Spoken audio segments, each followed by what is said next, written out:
నమస్తే. వల్లభనేని వంశీ అరెస్ట్ గురించి ఇంతకుముందు నేను చేసినటువంటి వీడియో మీరు చూసే ఉంటారు. ఆ తదనంతరం జరిగినటువంటి పరిణామాల గురించి కూడా కొద్దిసేపు మీతో పాలు పంచుకుందామనే ఉద్దేశంతో ఈ వీడియో చేస్తున్నాను. ఇప్పుడైతే వల్లభనేని వంశీని ఉదయం 6 గంటలకు 7 గంటలకు అరెస్ట్ చేసి విజయవాడ తీసుకొచ్చి బహుశా ఇవాళ రాత్రి లోపు అంటే రేపు ఉదయం 6 గంటల లోపు కోర్టులో ప్రొడ్యూస్ చేస్తారు. పోలీస్ కస్టడీలో ప్రస్తుతం వల్లభనేని వంశీ ఉన్నాడు. ఆ వల్లభనేని వంశీని అడ్వకేట్స్ లీగల్ సహాయం చేసేందుకు అడ్వకేట్స్ని కలవనివ్వటం లేదు. అదేవిధంగా వారి కుటుంబ సభ్యులు వారి సతీమణి కలవడానికి ప్రయత్నం చేసిన పోలీసులు అడ్డుకుంటున్నారు. ఈ విషయాన్ని మేము డీజీపీ గారికి రిప్రజెంట్ చేద్దామని, ఎవరైతే ఎక్యూజ్డ్గా ఉండి అరెస్ట్ అయ్యాడో అతనికి కొన్ని హక్కులు ఉంటాయి, ఆయన కూడా న్యాయవాదులతో సంప్రదించి బెయిల్ కోసం ప్రయత్నం చేసుకునేటటువంటి సౌలభ్యం ఉంటుంది. కాబట్టి న్యాయవాదులన్నా కలవనివ్వండి, కుటుంబ సభ్యులన్నా కలవనివ్వండి అనే దానికి ఒక రిప్రజెంటేషన్ ఇద్దామనే ఉద్దేశంతో నేను, అలాగే ఎమ్మెల్సీ అప్పిరెడ్డి గారు, మొండితోక అరుణ్ కుమార్ గారు, మాజీ ఎమ్మెల్యే విష్ణు గారు, అదేవిధంగా అవినాష్ గారు, మేమందరం కలిసి డీజీపీ గారి దగ్గరికి వెళ్ళే ప్రయత్నం చేశాం. వెళ్ళే ముందు డీజీపీ గారు పిఏకి ఫోన్ కూడా చేశాం. ఆయన గోవిందరావు, ఆయన ఫోన్ చేసి మీరు 4:35 లోపల వస్తే డీజీపీ గారు మిమ్మల్ని కలవటానికి అవకాశం ఉంటుంది, 4:30 తర్వాత ఆయన సెక్రటేరియట్కి వెళ్ళిపోతారు అని చెప్పారు. అందువల్ల హడావుడిగా బయలుదేరి 4:30 మేము డీజీపీ గారి ఆఫీస్కి చేరుకున్నాం. పిలుస్తామండి, పైన డీజీపీ గారు ఉన్నారు, మేము మిమ్మల్ని కనుక్కొని పిలుస్తామని కింద మమ్మల్ని కూర్చోబెట్టారు. సుమారుగా ఒక 20 నిమిషాలు కూర్చున్న తర్వాత డీజీపీ గారు వెళ్ళిపోయారని మాకు తెలిసింది. వెంటనే మేము అడిగాం, ఏం డీజీపీ గారు వెళ్ళిపోయారు కదా, మరి మేము ఎవరికి ఇవ్వాలి రిప్రజెంటేషన్ అడిగాం. కనుక్కుని చెప్తామండి అని అక్కడ ఉన్నటువంటి సిబ్బంది ప్రయత్నం చేశారు ఆలపల్లికి ఫోన్లు చేయడానికి. కానీ ఎక్కడి నుంచి సమాధానం వారికి దొరకలేదు. అలాగే నాకు ఎవరైతే గోవిందరాజు అనుకుంటాను, ఆయనతో నేను సంప్రదించాను. ఆయనకి పలుసార్లు ఫోన్ చేశాను, సుమారుగా ఒక 20-30 సార్లు ఫోన్ చేశాను. ఆయనది ఎంగేజ్ వస్తుంది, కాసేపు ఏమో నో రిప్లై. చాలాసేపు వెయిట్ చేశాం. అక్కడ security officer, I think Subbarao అనుకుంటాను, ఆయనతో కూడా మాట్లాడాం. ఏం చేయాలి మేము అంటే, ఏం చేయాలో ఆయనే చెప్పడం లేదు. సరే ఏంటి, మేము మాజీ శాసనసభ్యులు వచ్చాము, ప్రస్తుతం ఎమ్మెల్సీలు ఉన్నాం, నేను మాజీ మంత్రిని, ఒక రిప్రజెంటేషన్ తీసుకుని పోలీస్ హెడ్ క్వార్టర్కి మేము వచ్చి మేము ఇవ్వాలని ప్రయత్నం చేస్తే కనీసం రిప్రజెంటేషన్ కూడా తీసుకోవడానికి డీజీపీ గారు బిజీగా ఉన్నా ఎవరొకరికి ఎండార్స్ చేస్తే వారు తీసుకుంటారు కదా, ఏమిటి అన్యాయమని పలుమార్లు వారిని అడిగినా వారి దగ్గర నుంచి ఏం సమాధానం లేదు. పాపం లోయర్ ఆఫీసర్స్ కదా. సరే ఆ గోడ మీద అంటించొద్దామని మేము ప్రయత్నం చేస్తే అక్కడ అలా అంటించడానికి వీల్లేదని మాతో వాగ్వాదానికి దిగారు.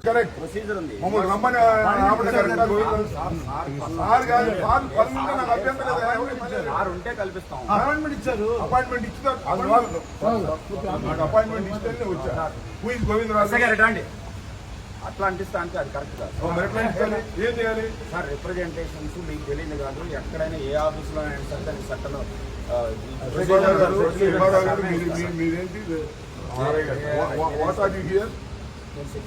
Security okay. నేను దొంగతనం చెప్పాను. నేను గోవిందరాజు అనే వ్యక్తిని కన్సల్ట్ చేసి నేను అడిగాను, నన్ను రమ్మన్నారు. 4:35 లోపు వస్తే మిమ్మల్ని డీజీపీ గారు కలుస్తారన్నారు. 4:35 లోపు నేను వచ్చాను, అరగంట కూర్చున్నాను. కానీ ఇదిగో అప్పుడు డీజీపీ గారు వెళ్ళిపోయారు. వినండి, పని మీద ఉన్నారు, ఒత్తిడిలో. డీజీపీ గారి బదులు ఫలానా ఆఫీసును కలవమని చెప్తే ఆయన కలిసి రికమెండేషన్ ఇస్తాం. ఏం చేయాలి మేము? Tell me the please.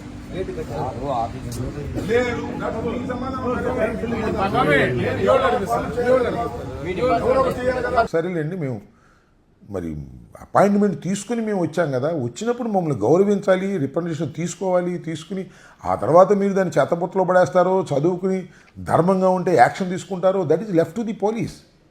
కానీ కనీసం రిప్రజెంటేషన్ కూడా తీసుకోకుండా అవమానపరిచేటటువంటి కార్యక్రమం డీజీపీ గారు హెడ్ క్వార్టర్లో, పోలీస్ హెడ్ క్వార్టర్లో, రాష్ట్రం మొత్తాన్ని కాపాడవలసినటువంటి పోలీస్, అది కూడా లా అండ్ ఆర్డర్ను కాపాడవలసినటువంటి హెడ్ క్వార్టర్లో ఆ విధంగా చేయటం, రెస్పాన్స్ లేకపోవటం ధర్మం కాదని అనిపించింది. చాలా బాధ కూడా కలిగింది. ఇవాళ ఫ్రెండ్లీ పోలీస్ అంటున్నారు.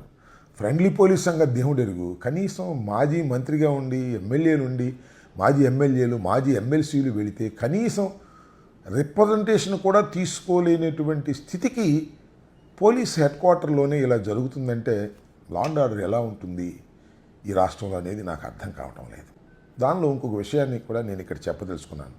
హరీష్ కుమార్ గుప్తా గారు the senior most IPS officer, home సెక్రటరీగా కూడా చేశారు, అనేక బాధ్యతలు నిర్వహించారు. ఆయన ఆఫీస్కి వెళ్ళినప్పుడు మాకు ఈ విధంగా జరగటం చాలా బాధాకరం. ప్రజాస్వామ్యంలో ఇది సరైనటువంటి విధానం కాదని మనం చేస్తున్నాం.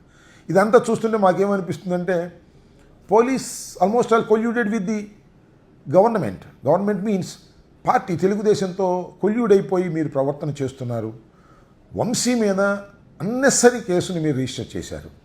అంతేకాదు ఇంకొక విషయాన్ని కూడా చెప్పాలనుకున్నాం. అబ్బాయి చౌదరి గారి మీద కూడా ఒక అన్నెసరీ కేసు పెట్టి ఆయన్ని కూడా అరెస్ట్ చేయాలనేటువంటి ప్రయత్నం జరుగుతుంది అనేది కూడా రెండో రిప్రజెంటేషన్ కూడా ఆయనకి ఇవ్వాలని ప్రయత్నం చేశాం. సరే అఫ్కోర్స్ ఆ రెండు రిప్రజెంటేషన్లు మేము వెళ్ళి మళ్ళీ తిరిగి వెనక్కి తెచ్చుకున్నాం అనుకోండి, వారు తీసుకోకపోవటం వల్ల. అబ్బాయి చౌదరి మీద కేసు ఏంటంటే దెందులూరు మాజీ శాసనసభ్యుడైనటువంటి అబ్బాయి చౌదరి గారు నిన్నేదో వివాహానికి వెళ్ళారు. ఆ వివాహంలో ఆయన కారుకి చింతమనేని ప్రభాకర్ గారి కారు అడ్డం వచ్చిందంట. అడ్డం వస్తే చూశారుగా మీరు ఎంత భయంకరంగా తిట్టాడు. ఆ డ్రైవర్ను పట్టుకొని పచ్చి బూతులు తిట్టాడు.